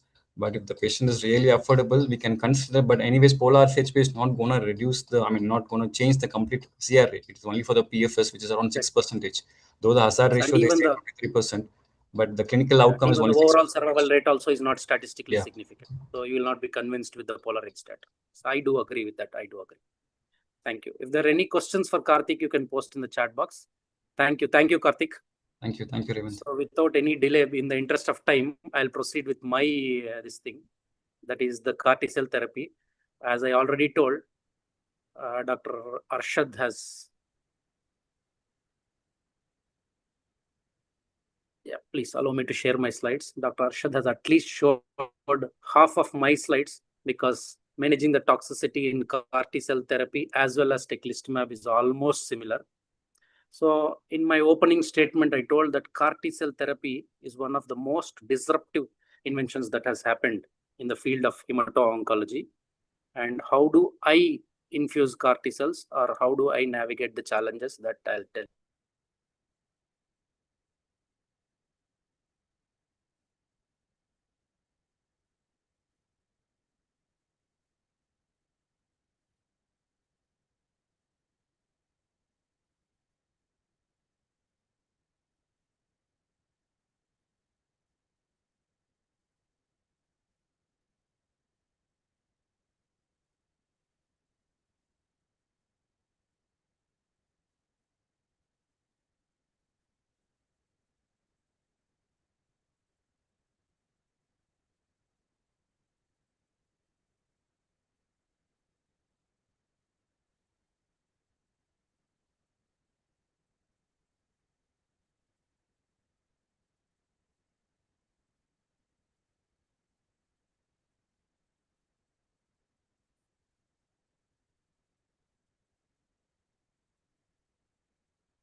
Raven, sir, you are not audible.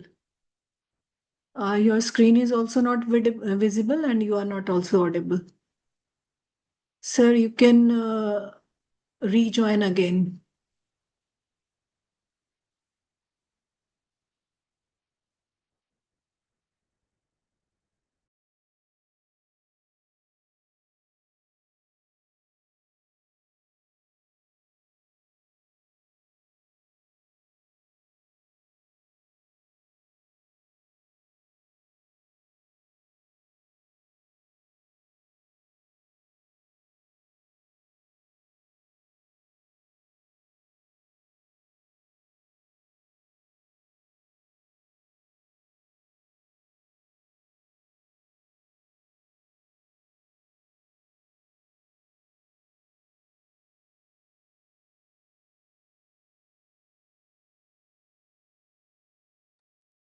I think Raven sir has some network issue, is not able to pick up the phone also.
Tech team, can we pause the session?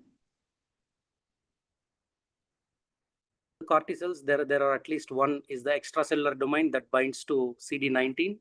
There's an intracellular domain, which is the signaling domain that is responsible for the anti-tumor activity. And there is a co-stimulatory domain, which is the 4-1BB. So this enhances or augments the anti-tumor activity of the CD3 zeta. So there are 4 generations of CAR T. The first one, there is no co-stimulation. It had limited activation and persistence. Whereas the second generation ones, there is one co-stimulatory domain which is added to that, which caused strong activation, improved expansion and most of the currently approved CAR T products are second generation products. Whereas the third generation, people became greedy and added 2 co-stimulatory domains, thinking that the results will change. Yes, there was enhanced signaling, but the clinical advantage was very, very limited. And then the cars became trucks, the 4th generation CAR Ts, which were loaded with capacity to secrete cytokines as well to moderate the tumor microenvironment. And now people are working on 5th gen CAR T, which adds cytokine receptor based signaling as well, which is expected to have a better control, proliferation and safety. So let us see how they shape up. So why are we targeting CD19 only in these? Is CD19 is a pan B cell marker. So it is present on all the lineage cells across the B cells except for the plasma cell. So that is why CAR T commercially, which is CD19, is not available for multiple myeloma, which is a plasma cell dyscrasia. If except for multiple myeloma, CAR T is available for all other B cell malignancies. So these are the key milestones. The work on CAR T has started at least 40-50 years back, foundational T cell engineering. And early 2000s, the first clinical trials started. And 2010, people started adding co-stimulatory domain, that is the second generation CAR Ts. The first FDA approved CAR T, Tisacel, again by Novartis, was approved on 30th of August 2017 by the US FDA. So in the next 5 years, at least 5 more CAR T products have been approved targeting CD19 and 2 targeting BCMA have been approved. So this is the patient 0 who has been infused with the first CAR T cell, Emily Whitehead. I'm sure everybody is familiar about her. She's 11 years cancer free after the infusion of CAR T cells. So this is the publication. FDA approval brings first gene therapy to US, that is on 30th of August 2017. So these are the pivotal trials which are responsible for practice changing in relapse refractory BALLs and LBCLs and multiple myeloma subset. I just go briefly on this. Tisacel, the Iliana trial, everybody is aware of. Pediatric BALL and relapse refractory LBCLs. 82% overall response rate in ORR in BALL, 52% in LBCL. Coming to Axicel Zuma trial, relapse refractory LBCL patients exclusively. Overall response rate is almost comparable, 82% with CR of 58%. Then coming to Lisacel Transcend trial, this has the long-term follow-up of up to 2 years in relapse refractory LBCL. Same outcomes have been replicated. Whereas you come to IDCell, the KARMA trial showed that in relapse refractory multiple myeloma patients, comparable results to that of teclistamab we have just seen. 72% compared to 66% in teclistamab, 44% CR compared to 46% in teclistamab. But if you compare those results with CARITUDE trial for cilta-cel in relapse refractory multiple myeloma, the results are astonishing. The overall response rate is 98%. Almost every patient who has been enrolled in this trial have responded. And mind you, the stringent CR rates are 82%. So that is why the world is looking at CAR T cell towards CAR T cell therapy in the field of multiple myeloma, potentially a curative option. So these are the CAR T cells which are currently FDA approved, and these are the indications for which they are approved. I'll not go in detail. And then what is the Indian context? People have mocked us when we have entered the elite space club to Mars, but definitely not in the CAR T cell space.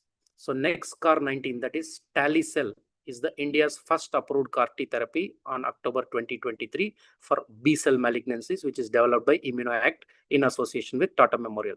CDSCO also granted market authorization, and we have arrived in style by getting the first approved humanized CAR T in the world. And very important or historic day for India is April 4, 2024, where the Honorable President of India, Draupadi Murmu, has officially launched and dedicated this therapy to the nation. And it is a very hailing it as the major breakthrough in the battle against cancer. Just 1 month later, in May 2024, one more CAR T from Bangalore by Immunotherapeutics has also received its approval. So what is the difference between the abroad CAR T versus the Indian CAR Ts?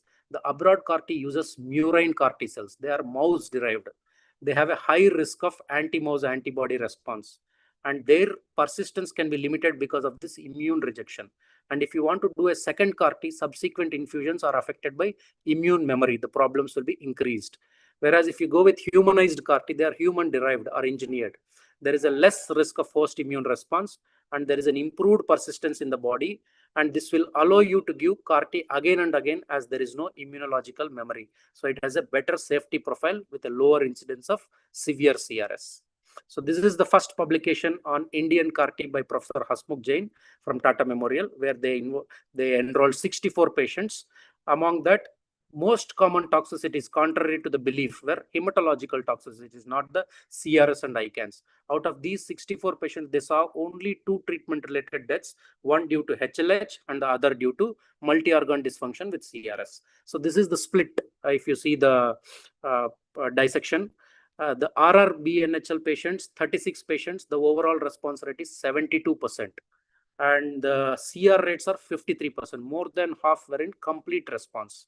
And lower the tumor burden, mean tumor volume less than 100 centimeter, better are the outcomes. If the tumor burden is higher, both the progression-free survival and overall survival are worse in patients with higher tumor burden. The same if you see in the BALL subset, 73% is the complete response rate. But in most of these individuals, I'm sure everybody will use it as a bridge to allogenic stem cell transplant only, not as the end therapy. And if again, this has been replicated in the BALL subset as well, that lower the tumor burden, excellent are the outcomes. More the tumor burden, poorer are the outcomes. So the take home from these 2 slides is you go into CAR T with the lowest possible tumor volume. And now again, we are spoiled for choices. We have 2 CAR Ts available in India. One is the ImmunoAct one, the other is Immunil one. Tali-cel versus Varni-cel, how to decide? That is the first indigenous one. This is the second one. Both are approved by CDSCO. But if you see the indications, next CAR-19 has broader indications. That is BALL as well as NHL. Whereas Immunil one has its approval only for NHL subset. And wean to wean time, and this is 3 weeks. Here it is 2 weeks. It is a single day infusion here, whereas it is a fractionated infusion, 10%, 30% versus 60%, by which they claim that the CRS rates are lesser. Efficacy almost comparable in both the subsets. Safety profile is almost comparable in both of them. And then how to manage toxicities? Yes, we have already seen this with the teclistamab. CRS grade 1, 2, 3, 4. Fever, hypotension, hypoxia are the predominant features. If the patient has only fever, you can consider management like febrile neutropenia only. If the patient has developed hypotension or requiring oxygen, this is the time point where you have to consider tocilizumab. If hypotension worsens requiring an inotrope or oxygen requirement, then along with tocilizumab, you should add the dexamethasone and consider shifting the patient to ICU. And then coming to ICANS, which was one of the most dreaded complications. So there is a simple scoring system which is available online. That is the ICE scoring system, based on which you score it to patients from 0 to 9.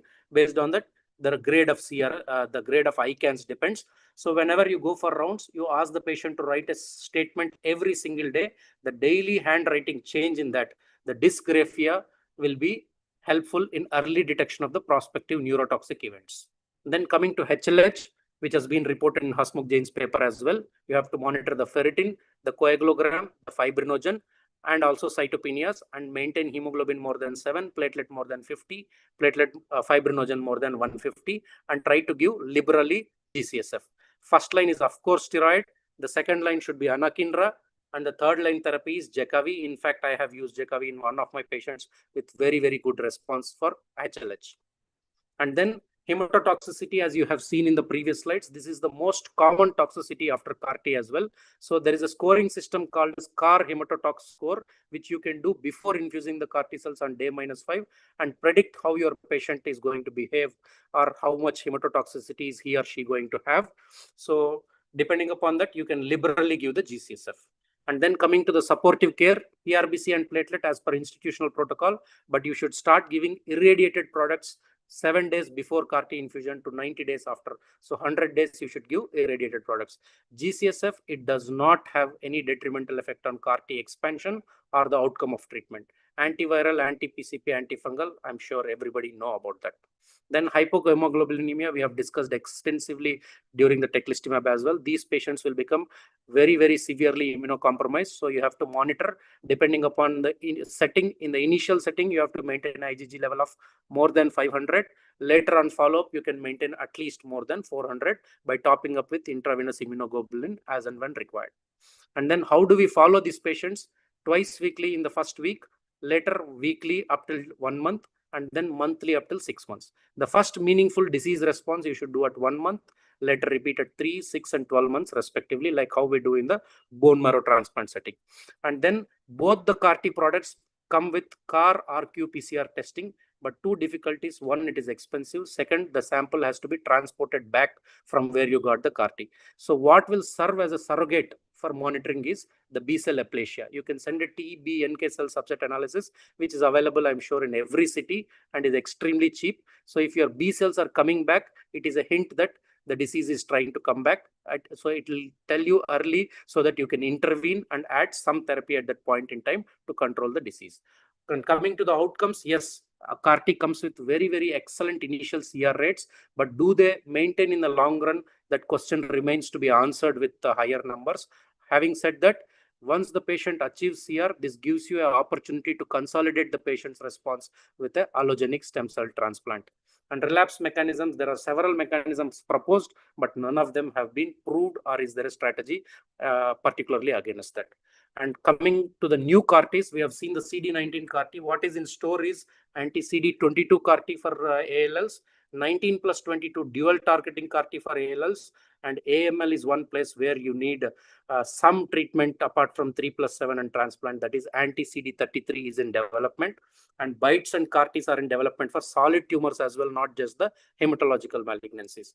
And what can we hope in the next generation? Or these come with a 2 to 3 week wean time, particularly in patients with tumor bulk. You might not wait that much time. So allogenic or readily available off-the-shelf CAR-T is something which we are looking forward to.